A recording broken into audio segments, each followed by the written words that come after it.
2026 সালে তোমাদের সাথে আমার প্রথম ক্লাস। সো আজকে আমরা ফিজিক্সের একটা গুরুত্বপূর্ণ চ্যাপ্টার পড়াশোনা করব, আদর্শ গ্যাস ও গ্যাসের গতিতত্ত্ব।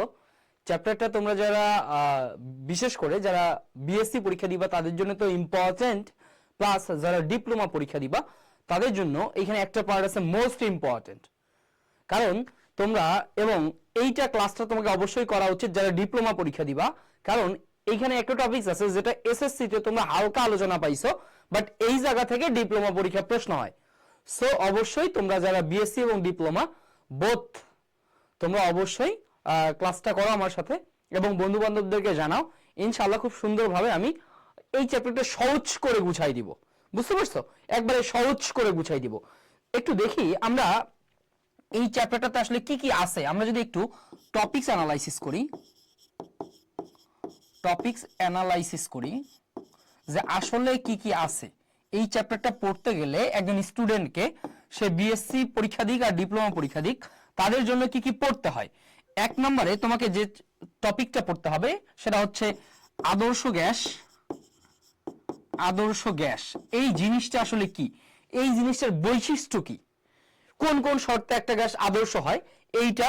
এবং এখানে তোমাদের আরেকটা ইম্পর্টেন্ট টপিকস আছে, সেটা হচ্ছে তোমাদের গ্যাসীয় সূত্রাবলী কি, গ্যাসীয় সূত্রাবলী। এই গ্যাসীয় সূত্রাবলী টপিকসটাও তোমাদের জন্য অনেক বেশি ইম্পর্টেন্ট এবং এই জায়গা থেকে বিএসসি এবং ডিপ্লোমা দুই গ্রুপের এই প্রশ্ন হয়। এই জায়গা থেকে আরেকটা টপিকস আছে তোমার সিআরএমএস বেগ, root mean square velocity. CRMS বেগ থেকেও প্রশ্ন হবে এবং এই জায়গা থেকে তোমার আরেকটা আছে আপেক্ষিক আর্দ্রতা। কি বলতো?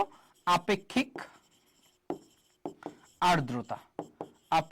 আর্দ্রতা। তো মোটামুটি এই চারটা টপিকস যদি তোমার আয়ত্তে থাকে, আমি বলবো যে এই চ্যাপ্টারটা থেকে যে কোনো টাইপের প্রশ্ন আসলেই তুমি পারবা। সো দেখি কারা কারা আমার সাথে যুক্ত আছো, কে কে কোথা থেকে যুক্ত আছো একটু কমেন্টে জানাও। আমরা ইনশাআল্লাহ খুব সুন্দরভাবে চ্যাপ্টারটা শেষ করে ফেলবো। সবাই একটু কমেন্টে জানাও দেখি কে কোথা থেকে আসো,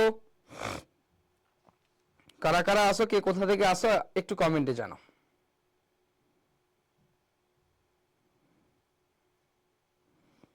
একটু কমেন্টে জানাও সবাই।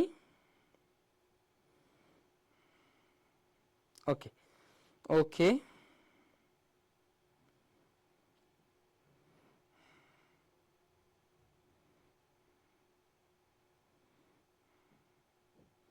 সবাই একটু যুক্ত হয়ে নাও। নাকি শীতের কারণে সবাই আসলে ক্লাসে থাকতে পারতেছো না? যে আমরা যে আসলে পুরো বাংলাদেশে এত বেশি শীত, ঢাকায় এত বেশি শীত, মানে কি বলবো, ধারণারও বাইরে। তাহলে আমি ঢাকার বাইরে কি অবস্থা এটা আসলে বলা বাহুল্য, যে ঢাকার বাইরে বিশেষ করে রংপুর অঞ্চলে তোমার হচ্ছে প্রচুর শীত পড়ার কথা। সো দেখি সবাই যারা যারা যুক্ত আছে সবাইকে একসাথে ওয়ালাইকুম আসসালাম। ওকে ওকে। সো আমাদের পড়ার জায়গা হচ্ছে এই চারটা টপিক। যদি তুমি খুব ভালোভাবে পড়ে ফেলো, ইনশাআল্লাহ তোমরা এই জায়গা থেকে যে কোনো টাইপের প্রশ্ন আসলে তুমি পারবা। সো আমরা আমাদের পড়াশোনার দিকে যদি চলে যাই, প্রথমে দেখবো যে ভাই আদর্শ গ্যাস এই জিনিসটা আসলে কি। হ্যাঁ, আদর্শ গ্যাস। এখন আদর্শ গ্যাস বুঝতে গেলে তোমাকে আগে বুঝতে হবে যে ভাই আদর্শ মানুষ কি। আগে বলো তো, আমরা যদি বলি যে আগে আদর্শ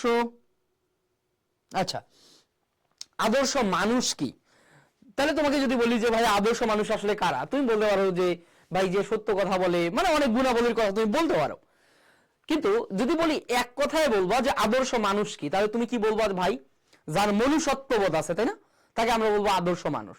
তো ভাই আদর্শ গ্যাস, এই আদর্শ গ্যাস যদি কাউকে তুমি বলতে চাও, এখানে তার দুইটা বৈশিষ্ট্য থাকতে হবে। কয়টা বৈশিষ্ট্য থাকতে হবে? আদর্শ গ্যাস হইতে গেলে তার দুইটা বৈশিষ্ট্য থাকতে হবে। আচ্ছা, তার বৈশিষ্ট্য হবে দুইটা। তার বৈশিষ্ট্য হবে দুইটা। আদর্শ গ্যাস হইতে গেলে তার বৈশিষ্ট্য হইতে হবে দুইটা। এক নাম্বার বৈশিষ্ট্য, এই বৈশিষ্ট্যগুলো তোমাদের পরীক্ষায় আসে, এই বৈশিষ্ট্যটা হচ্ছে তার পাত্রের তুলনায়, মনে রাখবা, পাত্রের তুলনায় কণার আকার নগণ্য হইতে হবে। পাত্রের তুলনায় কণার আকার নগণ্য হইতে হবে, মানে যে গ্যাসের কণাগুলো যুক্ত থাকবে তাদের পাত্রের তুলনায় তাদের নিজেদের আকার ক্ষুদ্র হইতে হবে। এটা হচ্ছে প্রথম বৈশিষ্ট্য, মনে রাখবা। 2 নম্বর বৈশিষ্ট্য, এই বৈশিষ্ট্যগুলো পরীক্ষায় আসবে, বুঝছো? 2 নম্বর বৈশিষ্ট্য মাথায় রাখবা, 2 নম্বর বৈশিষ্ট্য মাথায় রাখবা যে তাদের পাত্রের তুলনায় তাদের কণার আকার খুবই নগণ্য হবে। এবং 2 নম্বর যে বৈশিষ্ট্যটা মাথায় রাখবা যে আন্ত আণবিক আকর্ষণ, কি বলতো? আন্ত আণবিক আকর্ষণ বল শূন্য, আকর্ষণ বল শূন্য হইতে হবে। আন্ত আণবিক আকর্ষণ বল শূন্য হইতে হবে। একটা গ্যাসের কণাগুলোর মধ্যে যদি এই 2টা বৈশিষ্ট্য থাকে তাহলে তাদেরকে আমরা বলবো আদর্শ গ্যাস, বুঝতে পারছো? এই 2টা বৈশিষ্ট্য থাকতে হবে। এখন দেখা যায় যে এই 2টা বৈশিষ্ট্য নরমালি থাকে না। 2টা বৈশিষ্ট্য আনার জন্য আমাদের কিছু শর্ত প্রয়োগ করতে হয়। এখানে মাথায় রাখবা যে আদর্শ গ্যাস হওয়ার জন্য তার শর্ত হচ্ছে, 2টা শর্ত প্রয়োগ করতে হবে। কি কি শর্ত প্রয়োগ করতে হবে? 1 নম্বরে যে শর্ত প্রয়োগ করতে হবে, 1 নম্বরে শর্ত প্রয়োগ করতে হবে গ্যাসগুলো অবশ্যই উচ্চ তাপমাত্রা, কি বলতো? উচ্চ তাপমাত্রায় রাখতে হবে। উচ্চ তাপমাত্রায় রাখতে হবে।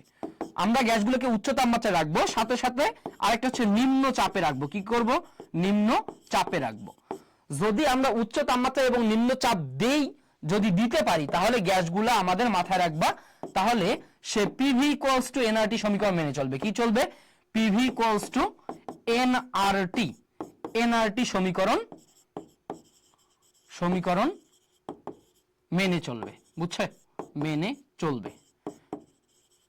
কেউ যদি পিভি ইকুয়ালস টু এনআরটি সমীকরণ মেনে চলতে পারে তাহলেই সেই গ্যাসগুলোকে বলবো আমরা আদর্শ গ্যাস। তাহলে আদর্শ গ্যাস কারা? যারা পিভি ইকুয়ালস টু এনআরটি সমীকরণ মেনে চলে, বুঝতে পারছো?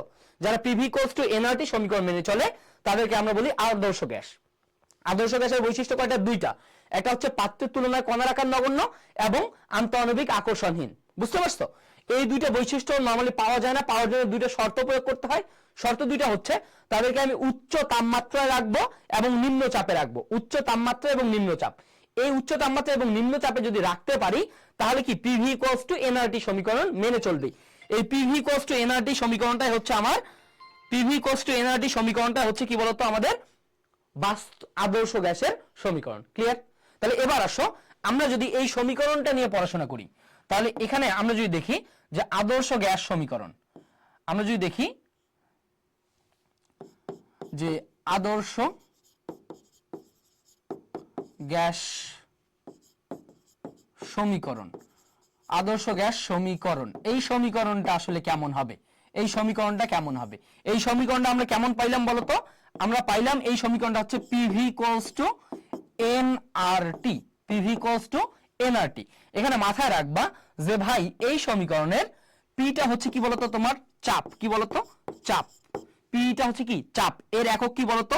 Newton per metre square. চাপের একক কি? নিউটন পার মিটার স্কয়ার, বুঝতে পারছো? এই ভিটা হচ্ছে আমার আয়তন। কি বলতো? আয়তন। কি বলতো? আয়তন, যার একক কি? ঘনমিটার। একক কি? ঘনমিটার, বুঝছো? এবং মাথায় রাখবা এনটা হচ্ছে তোমার মোল সংখ্যা। কি বলতো? মোল সংখ্যা। এনটা কি বলতো? মোল সংখ্যা। এই মোল সংখ্যাকে আমরা, এই মোল সংখ্যা এন কে কিভাবে বের করি? এই এনটা হচ্ছে ডাব্লিউ বাই এম। কি বলতো? ডাব্লিউ ভাগ এম, মানে প্রদত্ত ভর বাই আণবিক ভর। এই জায়গা থেকে আমরা মোল সংখ্যাটা বের করতে পারি, বুঝতে পারছো? এবং এবার আসো আমাদের আরেকটা রাশি আছে, সেটা কি বলতো? আরটাকে বলি বাস্তব গ্যাস ধ্রুবক। এটাকে বলা হয় কি বলতো? বাস্তব গ্যাস ধ্রুবক। এটাকে বলা হয় মোলার গ্যাস ধ্রুবক বা বাস্তব গ্যাস ধ্রুবক, আমরা দুই ভাবেই বলতে পারি। আচ্ছা, আমরা মোলার গ্যাস ধ্রুবক বলি, হ্যাঁ, এটাকে আমরা বলি গ্যাস ধ্রুবক। হ্যাঁ, এটাকে বলা হয় গ্যাস ধ্রুবক, ঠিক আছে? গ্যাস ধ্রুবক, গ্যাস ধ্রুবক, বুঝছো? এই গ্যাস ধ্রুবকের মানটা কত এখানে মাথায় রাখবা।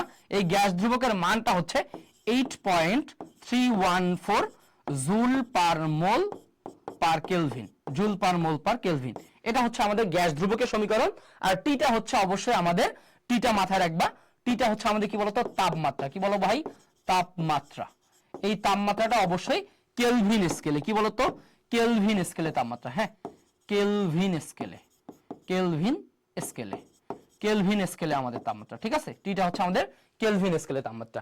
সো তোমাকে অবশ্যই এই কয়েকটা জিনিস মাথায় রাখতে হবে যে ভাইয়া আদর্শ গ্যাসের সূত্র হচ্ছে PV equals to nRT. PV equals to nRT.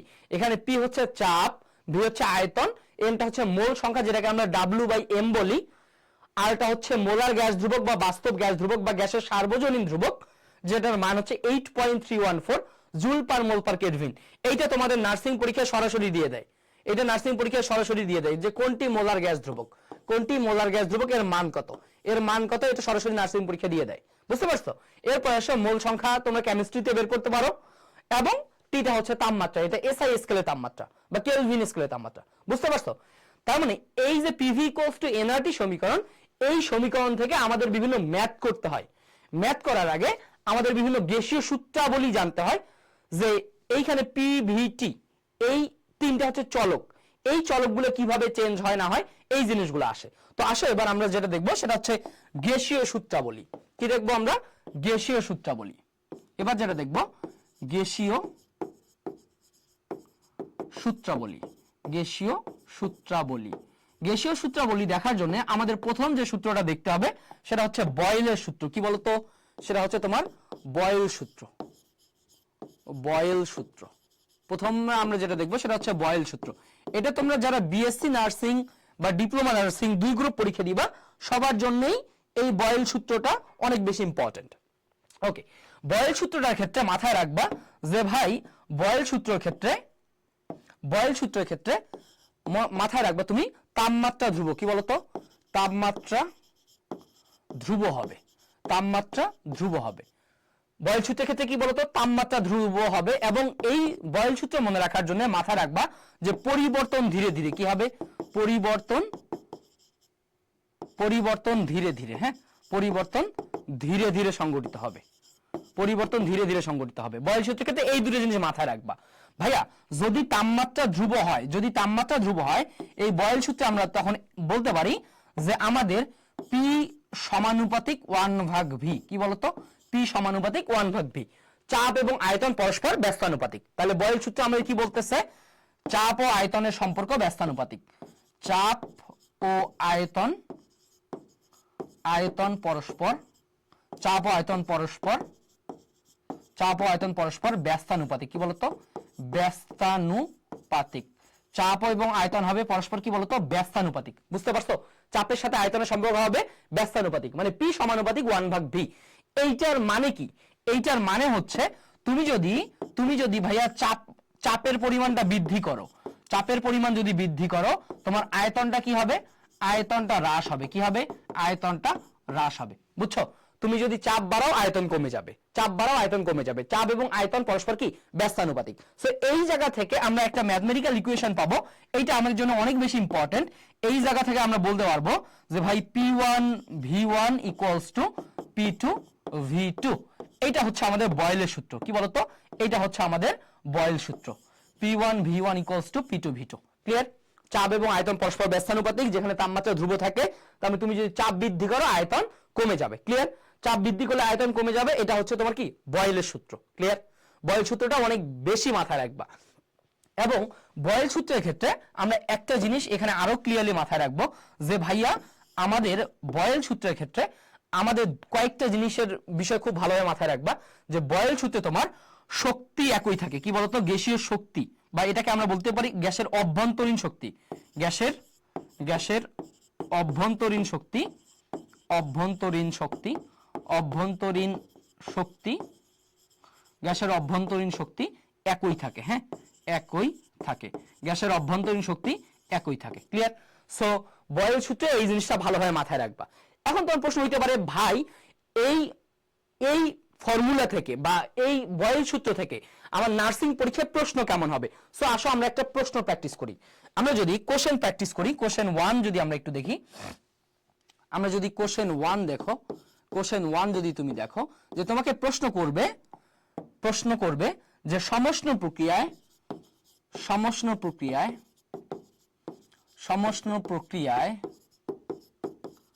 কোন রাশি ধ্রুব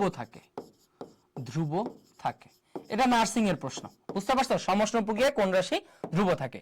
এ নাম্বার তোমার অপশন থাকতে পারে চাপ, বি নাম্বার থাকতে পারে আয়তন, সি নাম্বার থাকতে পারে হচ্ছে তাপমাত্রা, ডি নাম্বার থাকতে পারে যে হচ্ছে তোমার মোল সংখ্যা, মোল। আচ্ছা, আচ্ছা, এখানে মূল সংখ্যা না দিয়ে যদি আমি দেই যে হচ্ছে তোমার গ্যাসের ক্ষেত্রে আরেকটার যদি রাশি দেই আমি যে হচ্ছে তোমার ঘনত্ব, হ্যাঁ আরেকটা দিলাম ঘনত্ব, তাহলে তোমরা একটু কমেন্টে অ্যান্সার দিবা যে কোনটা ধ্রুব থাকে, বুঝতে পারছো কোনটা ধ্রুব থাকে। এটা হচ্ছে তোমাদের একটা প্রশ্ন। আমরা আরেকটা প্রশ্ন যদি এখান থেকে প্র্যাকটিস করি, আমরা যদি আরেকটা কোশ্চেন প্র্যাকটিস করি, আচ্ছা কোশ্চেন 02 যদি আমি বলি যে 02 হচ্ছে যে হচ্ছে একই তাপমাত্রায়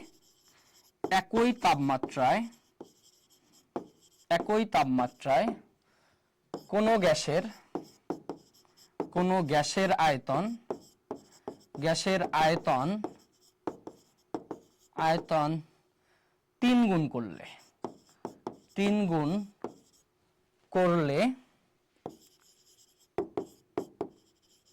চাপ কত গুণ হবে,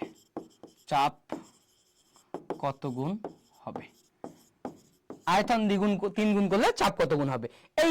এগুলো হচ্ছে তোমাদের এই টপিক থেকে প্রশ্ন। আমরা আরো একটা প্রশ্ন প্র্যাকটিস করব, তার আগে আমরা এটা একটু সলভ করে নিই। প্রথম প্রশ্নটা হচ্ছে ভাইয়া কি বলছে আমাদের, দেখো তো যে সমষ্ণ প্রক্রিয়ায় কোন রাশিটি ধ্রুব থাকে? সমউষ্ণ কি বলতো? উষ্ণ। তাহলে উষ্ণতা বুঝতেছো যে উষ্ণতা গরম ঠান্ডা, এটা কি বলতো? তোমার তাপমাত্রা, বুঝতে পারছো? উষ্ণ বলতে কি একটা তাপমাত্রা বুঝায় না? তার মানে মনে রাখবা সমষ্ণ প্রক্রিয়া বা বয়েল সূত্রে তাপমাত্রা স্থির থাকে, বুঝতে পারছো? তাপমাত্রা স্থির থাকে। এরপরে আসো দ্বিতীয় নম্বর প্রশ্ন আমাদের কি বলছে, তাহলে প্রথম অ্যান্সারটা কি বলতো আমাদের? আচ্ছা সি নাম্বার প্রথম প্রশ্নটা হচ্ছে আমাদের, হ্যাঁ আলহামদুলিল্লাহ ভালো আছি। তাহলে প্রথম প্রশ্নটা অ্যান্সার হচ্ছে কি বলতো? তাপমাত্রা আমার কি একই থাকে। ওকে, এবার আসো দ্বিতীয় প্রশ্নে কি বলছে যে একই তাপমাত্রায়, তার মানে ভাই যখনই আমার বলছে একই তাপমাত্রা তখনই আমরা বলছি যে এটা কি সমষ্ণ প্রক্রিয়া, তাই না? এটা হচ্ছে বয়েল সূত্র। কি বলতো? বয়েল সূত্র। এখানে কি বয়েল সূত্র। তাহলে বয়েল সূত্রে যদি আয়তন 3 গুণ হয়, কি হয়? আয়তন 3 গুণ হয়। আয়তন যদি 3 গুণ হয় তাহলে বলছে চাপ কত গুণ হবে?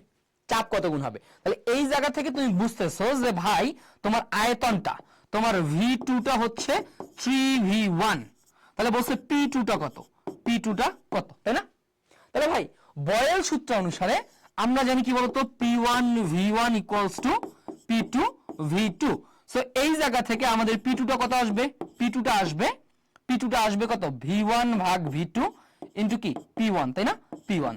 তাহলে এখানে V1 টা V1ই, V2 টা কত? 3V1 ইনটু কি P1। সো এই জায়গা থেকে যদি আমরা কাটাকাটিটা করি, এই জায়গা থেকে যদি V1 কাটি, তার মানে কত? 1/3 P1, তাই না? 1/3 P1। তাহলে 1/3 মানে কি 1/3 হবে, তাই না? 1/3 হবে। এইটা তুমি ম্যাথমেটিক্যালি করতে পারো, বাট তুমি তোমার জেনারেল থিংকিং দিয়েও ম্যাথটা করতে পারো। সহজ কথা হচ্ছে তুমি জেনারেল থিংকিং দিয়ে যদি ম্যাথটা করতে চাও, যেহেতু ভাইয়া আমাদের সম্পর্কটা কি P সমানুপাতিক 1/V, তাহলে সহজ বাংলা ভাষা হচ্ছে যে তোমার আয়তন যদি 3 গুণ হয়, এইটা যদি 3 গুণ হয় তাহলে এইটা হবে তোমার 1/3 গুণ, বুঝছো? জাস্ট তুমি জেনারেল নলেজ দিয়ে এই ম্যাথটা করতে পারো। ক্লিয়ার? যে আয়তন যদি 3 গুণ হয় চাপ হবে 1/3 বা 1/3 গুণ। ক্লিয়ার? চাপ হবে কি 1/3 বা 1/3 গুণ। ওয়ালাইকুম আসসালাম। ক্লিয়ার? সো আয়তন 3 গুণ হলে চাপ হবে কি 1/3। ক্লিয়ার? ওকে, আমরা আরেকটা ম্যাথ দেখব, আমরা আরেকটা ম্যাথ করব। আমরা যদি এখান থেকে আরেকটা ম্যাথ করি, কোশ্চেন 3 যদি সলভ করি, বলছে যে একই তাপমাত্রায়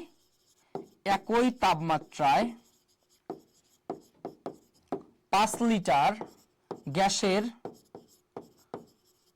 চাপ দ্বিগুণ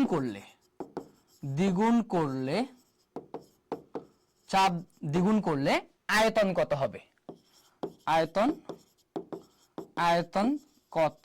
হবে?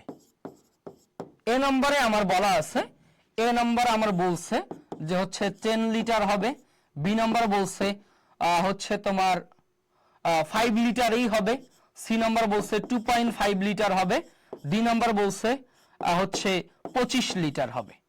বলতো যে যদি একই তাপমাত্রা 5 লিটার গ্যাসের চাপ দ্বিগুণ করা হয় তাহলে তোমার আয়তন কত হবে? বুঝছো? ওকে, সো এই ম্যাথটা আমরা কিভাবে চিন্তা করব? যখনই বলছে আমার একই তাপমাত্রা মানে P সমানুপাতিক 1/V, তাই না? P সমানুপাতিক 1/V। ওকে, আমার কি কি দেওয়া আছে বলতো? আমার দেওয়া আছে যে আমার গ্যাসের আয়তনটা হচ্ছে 5 লিটার, তার মানে আমার V1 এর ভ্যালু দেওয়া আছে 5 লিটার। বলছে চাপ দ্বিগুণ, কি বলছে? চাপ দ্বিগুণ, তার মানে P1 যদি P হয়, P2 টা করছে কি বলতো? 2P, তাই না? চাপ দ্বিগুণ করে বলছে আয়তনটা কত, তাই না? আয়তনটা কত, বুঝতে পারছো? এই আনুপাতিক ব্যস্তানুপাতিক প্রশ্নগুলো বিএসসি এবং ডিপ্লোমা পরীক্ষায় অনেক বেশি ইম্পর্টেন্ট, ঠিক আছে? অনেক বেশি ইম্পর্টেন্ট। সো তাহলে এবার তুমি বলবা যে ভাই তোমার আয়তনটা কত হবে? তাহলে যখনই বলছে যে একই তাপমাত্রা, তখনই P সমানুপাতিক 1/V। সো এই জায়গা থেকে তুমি বলতে পারো তোমার V2 টা কি আসবে? তাহলে V2 টা কত আসবে বলো তো?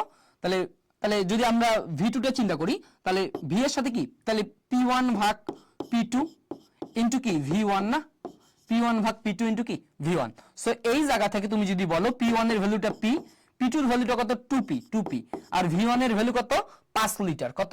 5 লিটার, 5 লিটার। সো এই জায়গা থেকে তুমি যদি কাটাকাটিটা করে ফেলো, তাহলে কত? 5/2, তাহলে 5/2 কত? 2.5, তাই না? 2.5 লিটার। তখন তোমার অ্যানসারটা আসতেছে কি বলতো? সি, অ্যানসারটা আসতেছে সি। ক্লিয়ার? সো এই ধরনের প্রশ্ন, এই যে আমি তিনটা প্রশ্ন দেখাইছি, এই যে বয়েল সূত্র থেকে এই তিনটা প্রশ্ন আসার সম্ভাবনা অনেক বেশি, তোমার অনেক বেশি তোমার হচ্ছে গ্যাসীয় সূত্র থেকে। ক্লিয়ার? ওকে, এরপরে আসো, এরপরে যেটা আমরা দেখবো সেটা হচ্ছে চাপীয় সূত্র। কি বলতো? এরপরে আমরা দেখব চার্লসের সূত্র। আগে দেখব চার্লসের সূত্র। হ্যাঁ, চার্লস এর সূত্র। এরপরে দেখব কি বলতো আমরা? চার্লসের সূত্র। হ্যাঁ, চার্লসের সূত্র। প্রথম কথা মাথায় রাখবা যে ভাই চার্লসের সূত্রে তোমার চাপ ধ্রুব থাকে। কি বলতো? চাপ ধ্রুব থাকে। হ্যাঁ, চাপ ধ্রুব থাকে। তাহলে তোমার যদি চার্লসের সূত্রে যদি চাপ ধ্রুব থাকে, তাহলে তুমি এই জায়গা থেকে বলতে পারবা যে ভি সমানুপাতিক টি। কি বলতো? ভি সমানুপাতিক টি। বুঝছো? ভি সমানুপাতিক টি। ভি সমানুপাতিক টি এইটার মানে হচ্ছে, এই ভি সমানুপাতিক টি এইটা দ্বারা তুমি এইটা বুঝবা যে ভাই তোমার আয়তন যদি বৃদ্ধি করো, তোমার তাপমাত্রাও বাড়বে। তাপমাত্রা কি হবে বলতো? তাপমাত্রাটাও বাড়বে। তাপমাত্রাটাও কি হবে বলো? তোমার তাপমাত্রাও বাড়বে। তুমি যদি ভি সমানুপাতিক টি মানে তুমি আয়তন বৃদ্ধি করছো, তোমার তাপমাত্রাও বাড়বে। বুঝতে পারছো? ভি সমানুপাতিক টি। সো এই জায়গা থেকে যদি আমরা বলি যে আমরা এখান থেকে বলতে পারি যে ভাই আমার V1/T1 = V2/T2। এটা হচ্ছে আমার কি বলতো? এইটা কি বলতো? আমার হচ্ছে এইটা হচ্ছে আমার কি চার্লসের সূত্র। বুঝছো?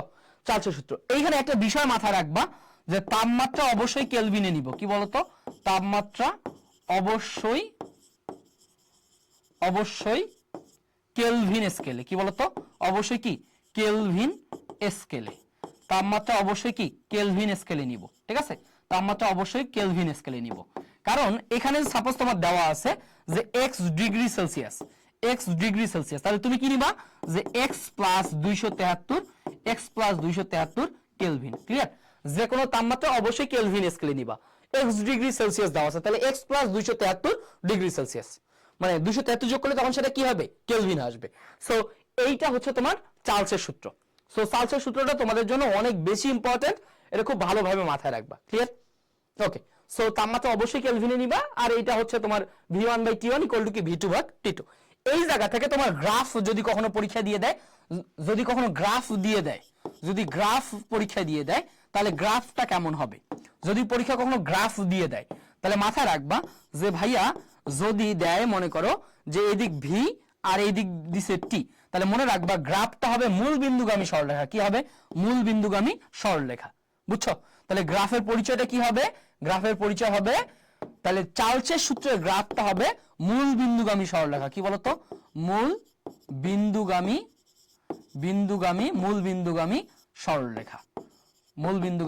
সরলরেখা। ঠিক আছে? তোমার মূল বিন্দুগামী সরলরেখা, চার্লসের সূত্রের গ্রাফ হবে মূল বিন্দুগামী সরলরেখা। সো তুমি চার্লসের সূত্রে ধ্রুব থাকে চাপ, এই জায়গায় ভি সমানুপাতিক টি, V1/T1 = V2/T2, তাপমাত্রা অবশ্যই কেলভিনে নিবা, আর গ্রাফটা হবে কি মূল বিন্দুগামী সরলরেখা। এই কয়েকটা বিষয় খুব ভালোভাবে মাথায় রাখতে হবে তোমাকে। বুঝছো? এখন তুমি প্রশ্ন করতে পারো ভাই এই জায়গা থেকে নার্সিং এর প্রশ্ন কেমন হইতে পারে। সো আসো এবার আমরা একটা প্রশ্ন প্র্যাকটিস করি। আমরা যদি একটা কোশ্চেন প্র্যাকটিস করি, এই জায়গা থেকে আমরা যদি একটা কোশ্চেন দেখি, কোশ্চেনটা হচ্ছে যে আমরা বলছি যে কোন গ্যাসের তাপমাত্রা 0 ডিগ্রি সেলসিয়াস হতে 273 ডিগ্রি সেলসিয়াস করা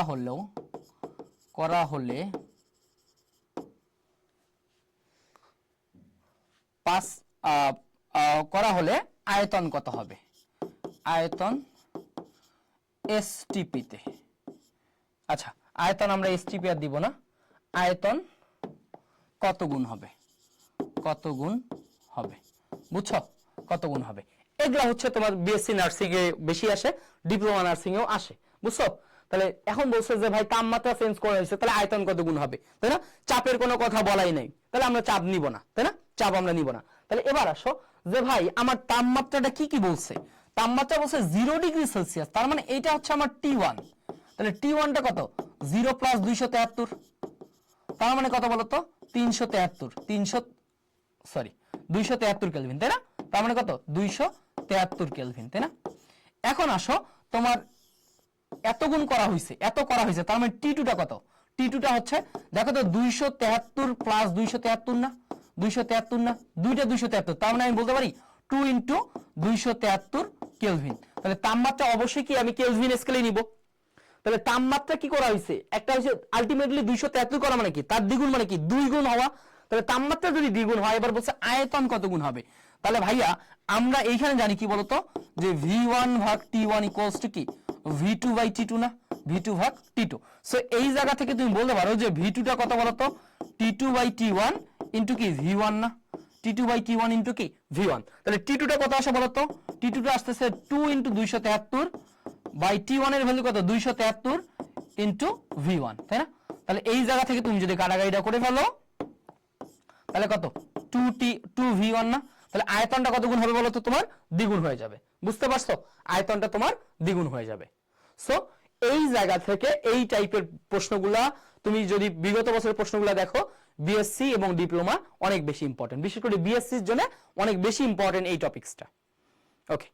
ওকে, এরপরে আমরা লাস্ট যেটা সূত্র দেখবো সেটা হচ্ছে চাপীয় সূত্র। সেটা কি বলতো? চাপীয় সূত্র। আচ্ছা, এখন চাপীয় সূত্র নিয়ে একটা কনফিউশন আছে। চাপীয় সূত্র, এই চাপীয় সূত্রের ক্ষেত্রে মাথায় রাখবা, এই চাপীয় সূত্রটায় মনে রাখবা, অনেকে মনে করে চাপীয় সূত্রের চাপ ধ্রুবক, কিন্তু না, চাপীয় সূত্র হচ্ছে আয়তন ধ্রুবক। কি বলতো? আয়তন ধ্রুব থাকে। কি বলো? আয়তন ধ্রুব থাকে। এই চাপীয় সূত্রটা মানে ফিজিক্সে একজন বিজ্ঞানীর কথা বলা আছে, কেমিস্ট্রিতে আরেকজন বিজ্ঞানীর কথা বলা আছে। মনে রাখবা, চাপীয় সূত্র ফিজিক্সে বলা আছে বিজ্ঞানী রেনোর কথা। কি বলতো? ফিজিক্সে বলা আছে বিজ্ঞানী রেনোর কথা, রেনোর চাপীয় সূত্র, অথবা গেলুসাক। কি বলতো? গেলুসাকের চাপীয় সূত্র। ক্লিয়ার? গেলুসাকের চাপীয় সূত্র। তাহলে ভাইয়া চাপীয় সূত্র যদি আমার আয়তন ধ্রুব থাকে, কি থাকে? আয়তন ধ্রুব থাকে, তাহলে আমি বলতে পারি, আয়তন যেহেতু ধ্রুব থাকে, তাহলে আমি বলতে পারি চাপীয় সূত্রে আমার P সমানুপাতিক T। কি বলতো? P সমানুপাতিক T। সো এই জায়গা থেকে আমি বলতে পারি যে P1 by T1 equals to P2 by T2, P2 by T2, P1 by T1 equals to P2 by T2। So এইটা হচ্ছে কি বলতো? আমাদের চাপীয় সূত্র। ক্লিয়ার? চাপীয় সূত্র। সো চাপীয় সূত্র থেকে যদি কখনো তোমার গ্রাফ জিজ্ঞেস করে, যে গ্রাফটা কিভাবে জিজ্ঞেস করতে পারে? বলতে পারে P বনাম T এর গ্রাফ কেমন হবে, P বনাম T এর গ্রাফ কেমন হবে। সো মাথায় রাখবা, P বনাম T এর যদি কখনো গ্রাফ জিজ্ঞেস করে, P বনাম T এর গ্রাফ জিজ্ঞেস করে, টিটা অবশ্যই কেলভিন স্কেলে জিজ্ঞেস করবে, নার্সিং এ জিজ্ঞেস করলে, বাট ভার্সিটি অ্যাডমিশনে যদি জিজ্ঞেস করে, এটা কেলভিনও হইতে পারে, ডিগ্রি সেলসিয়াসও হইতে পারে, তখন গ্রাফ চেঞ্জ হয়ে যাবে, সেটা তোমাদের নার্সিং এ দরকার নাই। সো মাথায় রাখবা, P বনাম T তাপমাত্রা যদি কেলভিনে দিয়ে গ্রাফ জিজ্ঞেস করে, তাহলে সম্পর্ক কি বলতো? সমানুপাতিক। তাহলে গ্রাফ হবে মূল বিন্দুগামী সরলরেখা। কি হবে? গ্রাফটা হবে তোমার মূল বিন্দুগামী সরলরেখা। কি হবে? মূল বিন্দুগামী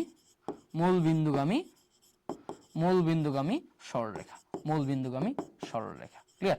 মূল বিন্দুগামী সরলরেখা। সো আদর্শ গ্যাসের এই কয়েকটা জিনিস খুব ভালোভাবে মাথায় রাখবা।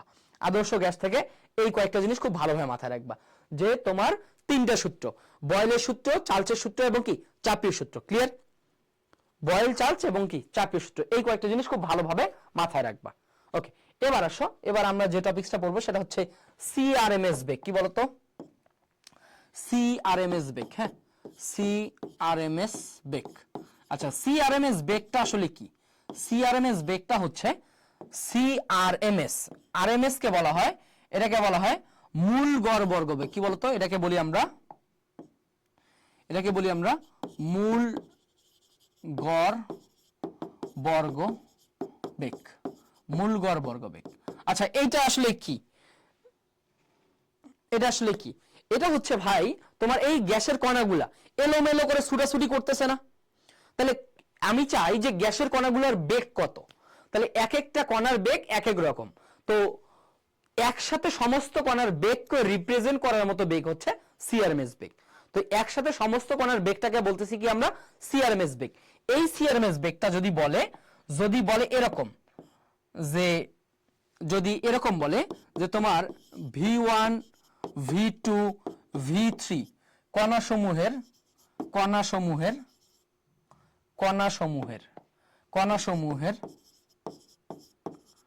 সিআরএমএস বেগ কত, সিআরএমএস বেগ কত, এরকম তিনটা বেগ দিয়ে বলছে এদের সিআরএমএস বেগ কত।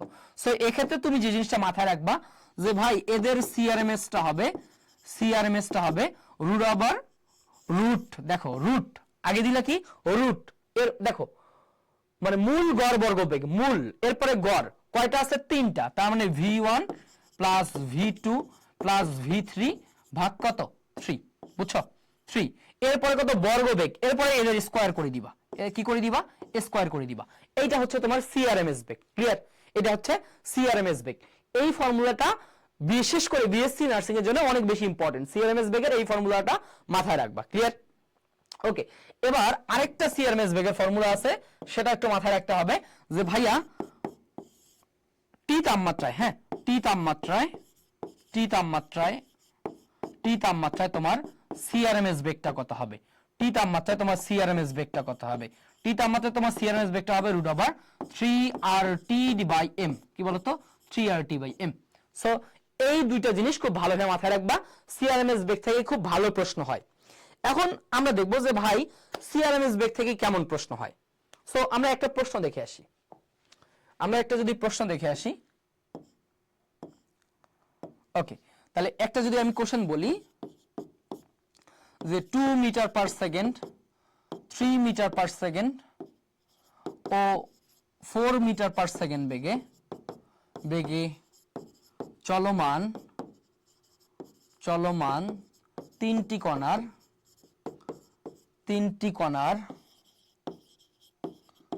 সিআরএমএস বেগ কত?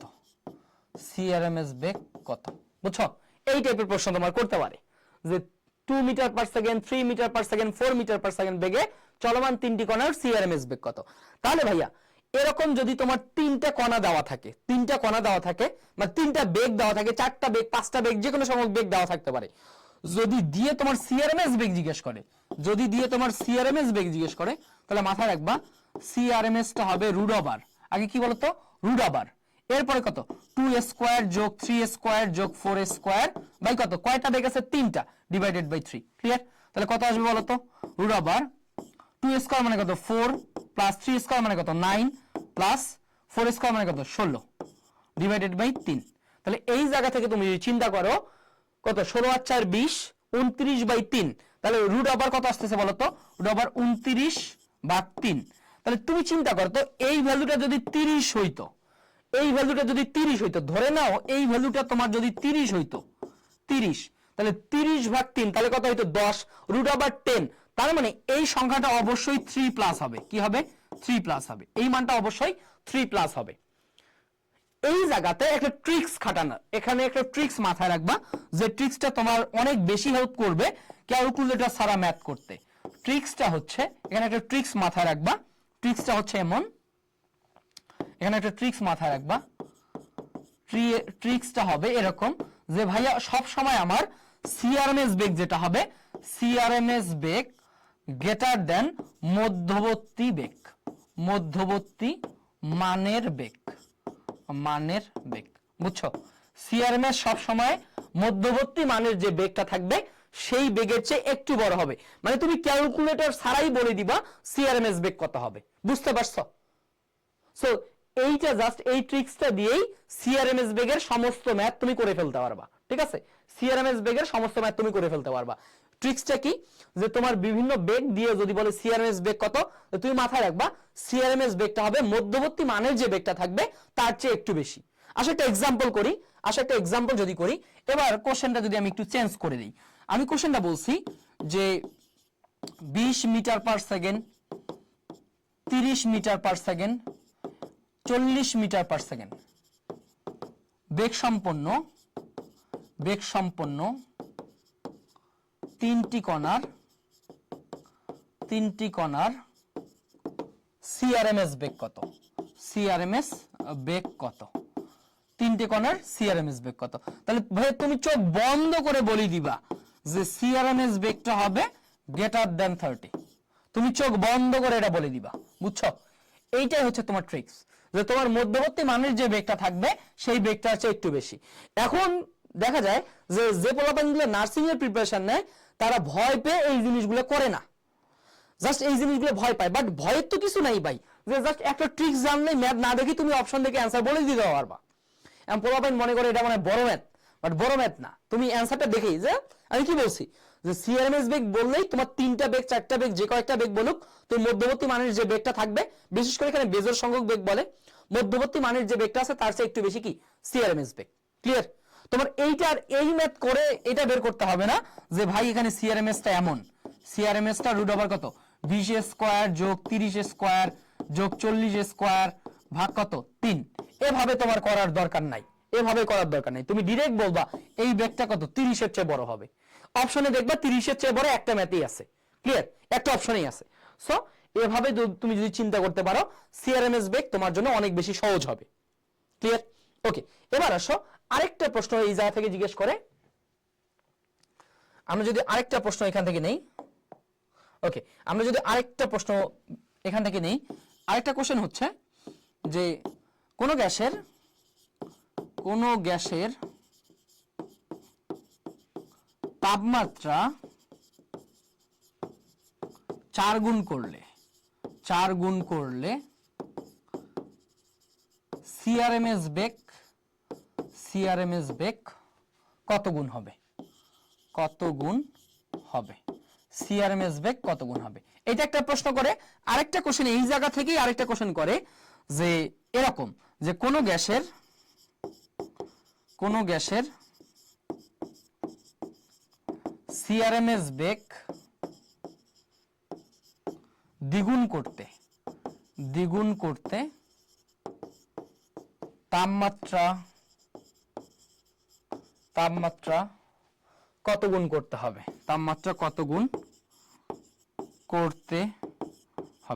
বুঝছো? এই টাইপের প্রশ্নগুলা ভাই নার্সিং এ অনেক জনপ্রিয় প্রশ্ন, প্রচুর আসে। কারণ এই প্রশ্নগুলো কঠিন না, বুঝলে পানির মতো সহজ। সো আসো এবার আমরা একটু বুঝি কি বলছে ভাই। প্রথম প্রশ্নটা দেখো তো, তুমি যদি এই কোশ্চেনের সলিউশন গুলো চিন্তা করো, সলিউশন গুলো একবারই সহজ। কি বলছে দেখো তো, তাপমাত্রা 4 গুণ করলে, তাই না? তাপমাত্রা কি করছে 4 গুণ করা। এইটার মানে হচ্ছে মনে রাখবা তোমার টি প্রাইমটা হচ্ছে কত 4t1। আচ্ছা, টি প্রাইম না দিয়ে আমরা t2 দেই, 4t1 দিয়ে বলছে সিআরএমএস 2টা কত হবে, তাই না? এটা জিজ্ঞেস করছে। বুঝতে পারছো? ওকে, এটা হচ্ছে এইটা প্রশ্ন। এবার আমার এই প্রশ্নটা কি বলছে? এই প্রশ্ন বলছে সিআরএমএস বেগ দ্বিগুণ করলে, সিআরএমএস বেগটা এবার দ্বিগুণ করছে, তার মানে এখানে আবার বলছে সিআরএমএস 2, এইটা হবে 2 সিআরএমএস 1, তোমরা c1 দিবা, দিয়ে বলছে তোমার t2টা কত। বুঝতে পারছো? দুইটা প্রশ্ন প্যাটার্ন বুঝছো? একবার তোমার তাপমাত্রা চেঞ্জ করে সিআরএমএস বেগ চাইছে, আর একবার সিআরএমএস বেগ চেঞ্জ করে তাপমাত্রা চাইছে। এই দুইটা হচ্ছে প্রশ্ন। সো এই প্রশ্ন দুটো খুবই ইজি, কারণ তুমি এভাবে চিন্তা করতে পারো। তুমি চিন্তা করতে পারো যে ভাই আমার সিআরএমএস বেগটা হচ্ছে সিআরএমএস সমানুপাতিক রুট ওভার টি, না রুট ওভার টি। কারণ আমরা জানি সিআরএমএস ইকুয়াল টু কি বলতো root over 3RT divided by m, তাই না? তাহলে সিআরএমএস সমানুপাতিক রুট ওভার টি।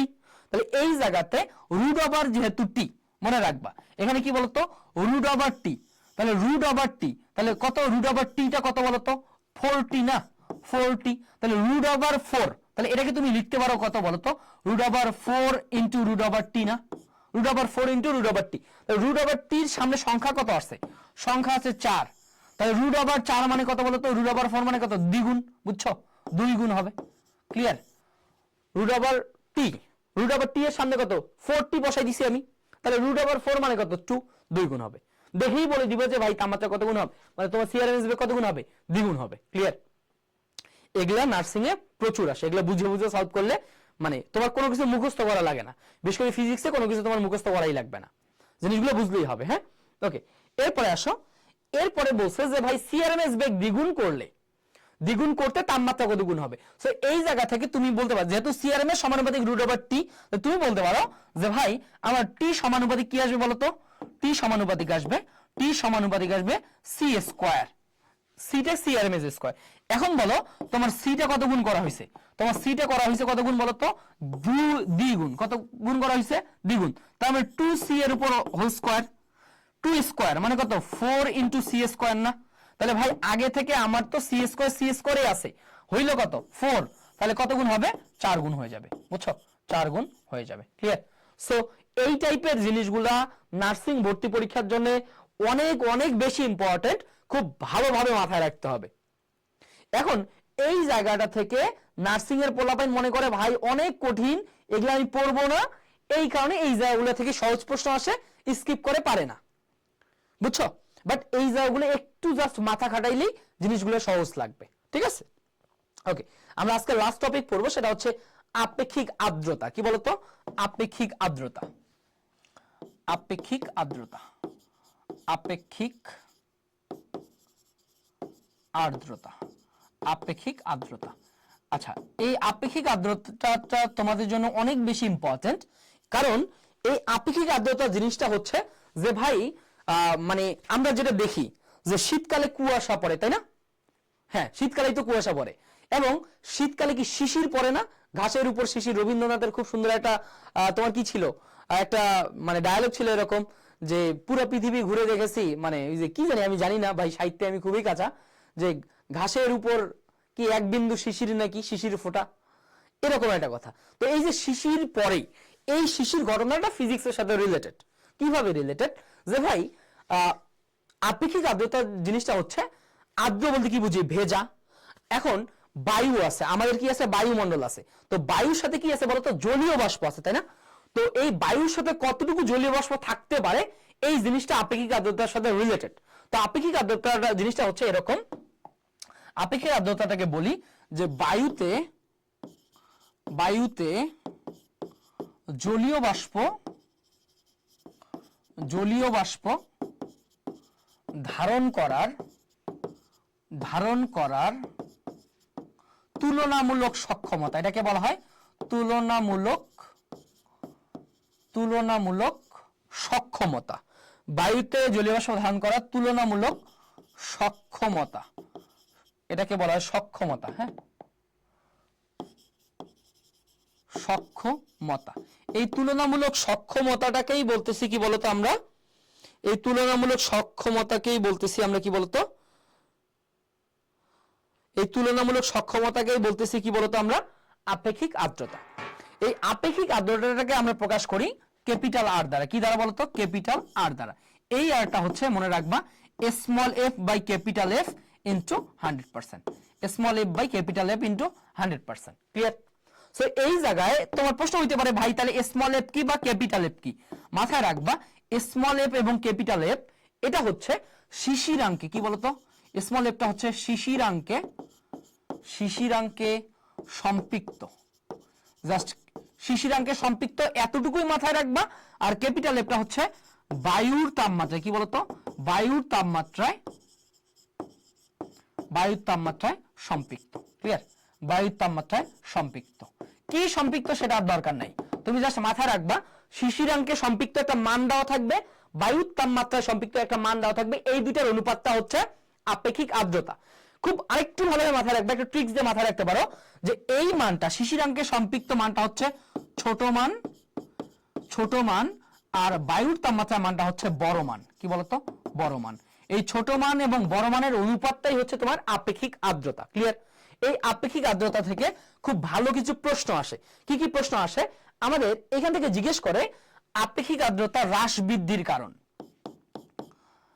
আর হ্রাস পায় কি কি, হ্রাস পেলে কি হবে, এবং আপেক্ষিক আর্দ্রতা আর বৃদ্ধি পেলে কি হবে।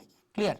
আর বৃদ্ধি পেলে কি হবে, এইটা তোমাদের জন্য অনেক বেশি ইম্পর্টেন্ট। মনে রাখবা আপেক্ষিক আর্দ্রতা, এই আর কি বলি বলতো? আপেক্ষিক আর্দ্রতা। আপেক্ষিক আর্দ্রতা, এই আপেক্ষিক আর্দ্রতা তোমার আর বৃদ্ধি পেলে কি হবে এবং আপেক্ষিক আর্দ্রতা আর হ্রাস পেলে কি কি হবে। মাথায় রাখবা যে ভাই আপেক্ষিক আর্দ্রতা যদি হ্রাস পায়, আপেক্ষিক আর্দ্রতা যদি হ্রাস পায়, তাহলে মনে রাখবা যে কাপড় দ্রুত শুকায়। কি বলতো? কাপড় দ্রুত শুকায়। হ্যাঁ, কাপড় দ্রুত শুকায়। এবং মনে রাখবা যে তোমার হচ্ছে স্বস্তি বোধ হয়। কি হয়? স্বস্তি বোধ হয়। হ্যাঁ, স্বস্তি বোধ হয়। আপেক্ষিক আর্দ্রতা হ্রাস পাওয়া মানে হচ্ছে, আপেক্ষিক আর্দ্রতা কমে যাওয়া মানে বায়ুতে জলীয় বাষ্প কম আছে। বায়ুতে জলীয় বাষ্প কম আছে। ক্লিয়ার? বায়ুতে জলীয় বাষ্প কম আছে। এই তিনটে ইনফরমেশন মাথায় রাখবা যে আপেক্ষিক আর্দ্রতা হ্রাস পাওয়ার মানেটা হচ্ছে তোমার কাপড় দ্রুত শুকাবে। তার মানে কি? বায়ুতে পানির পরিমাণ কম আছে, তাহলে বায়ু কি বেশি করে পানি শোষণ করবে। বেশি করে পানি শোষণ করবে, তাহলে কি হবে?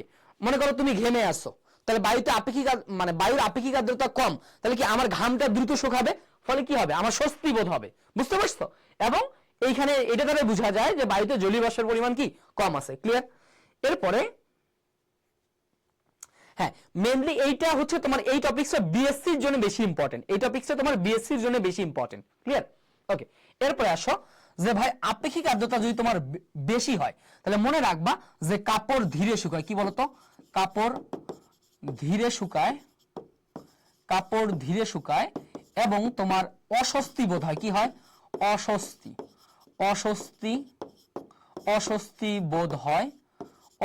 বোধ হয়। এবং আরেকটা বিষয় মাথায় রাখবা যে বায়ুতে জলীয় বাষ্প বেশি আছে। হ্যাঁ, বেশি আছে। ক্লিয়ার? বায়ুতে জলীয় বাষ্প বেশি আছে। ক্লিয়ার? সো এতটুকু তোমার যদি মাথায় থাকে, ইনশাআল্লাহ তুমি এই জায়গা থেকে অ্যান্সার করতে পারবা। ঠিক আছে? এখন বলি যে এই চ্যাপ্টারটার তোমার যে টপিকসগুলো আছে, তোমার শুধুমাত্র প্রথম দুইটা টপিকস তোমার যারা ডিপ্লোমা পরীক্ষা দিবা, এই দুইটা টপিকস তোমাদেরকে একটু বলে দেই। এই দুইটা টপিকস হচ্ছে তোমার ডিপ্লোমা শুধু মানে ডিপ্লোমা প্লাস বিএসসি এর জন্য পুরোটাই লাগবে। ডিপ্লোমা প্লাস বিএসসি না, ওকে। এবং এই মানে বিএসসি এর জন্য জাস্ট এইটা হচ্ছে তোমার ডিপ্লোমা এবং বিএসসি দুইটাই। আচ্ছা, এখানে আমি স্পেসিফিকলি দিয়ে দেই যে এইটা হচ্ছে তোমার ডিপ্লোমার জন্য। এখন এই চারটা যে টপিকস আছে, এই চারটা টপিকস তোমার বোথ তোমার ডিপ্লোমা প্লাস বিএসসি দুই গ্রুপের জন্য। ক্লিয়ার? ডিপ্লোমা প্লাস বিএসসি দুই গ্রুপের জন্য না, সরি এইটা হচ্ছে তোমার শুধুমাত্র বিএসসির জন্য। হ্যাঁ, মানে আচ্ছা সরি, এখানে আমি আসলে তোমাদেরকে বলছি এই জায়গা থেকে সবগুলো লাগবে তোমার বিএসসির জন্য। হ্যাঁ, বিএসসি যারা বিএসসি আসো তাদের চারটা টপিকসই পড়তে হবে। যারা ডিপ্লোমা আসো শুধুমাত্র ভাই এই দুটো টপিকস পড়ে ফেলবা। হ্যাঁ, শুধুমাত্র এই দুটো টপিকস পড়ে ফেলবা। যে আদর্শ গ্যাসের যে সমীকরণটা এটা বুঝাইছি, গ্যাসীয় সূত্রাবলী, বয়েল সাল সাপিও, এই তিনটে সূত্র পড়বা। এই চারটা জিনিস তুমি যদি পড়তে পারো, তোমার হচ্ছে ডিপ্লোমা কভার হয়ে যাবে। যারা বিএসসি পড়বা, যারা বিএসসি তে পরীক্ষা দিবা, তাদের তো এই দুটো টপিকস মাস্ট। এবং এক্সট্রা ভাবে তোমাকে সিআরএমএস বেগ এবং আপেক্ষিক আর্দ্রতা এই কয়েকটা জিনিস পড়ে ফেলবা, ইনশাআল্লাহ এর বাইরে আর কিছু লাগবে না। ক্লিয়ার? সো আমি সুন্দরভাবে এক্সপ্লেইন করে দিছি। তুমি যদি এই জিনিসটুকু আয়ত্তে রাখতে পারো, তাহলে এক্সট্রা আর তেমন কিছু লাগবে না। ঠিক আছে? তো সবাই ভালোভাবে পড়ো, ইনশাআল্লাহ ভালো থাকবা। আসসালামু আলাইকুম।